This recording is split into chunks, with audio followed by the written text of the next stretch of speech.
તાલુકાના મોરથરા ગામે ભાજપના કાર્યક્રમમાં ક્ષત્રિય સમાજ દ્વારા વિરોધ પ્રદર્શન કરવામાં આવ્યું। જય માતાજી।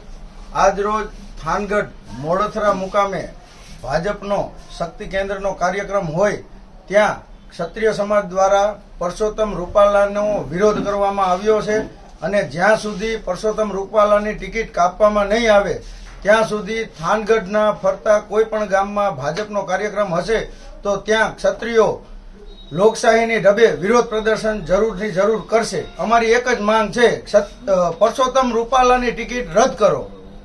કેટલાક જણાની ધરપકડ કરી છે? અત્યારે અમારી 15 થી 20 જણાની ધરપકડ કરવામાં આવી છે। આગલો કોઈ કાર્યક્રમ? આગલો કાર્યક્રમ તો હવે જેમ અમારી સંકલન સમિતિ કે એ મુજબ।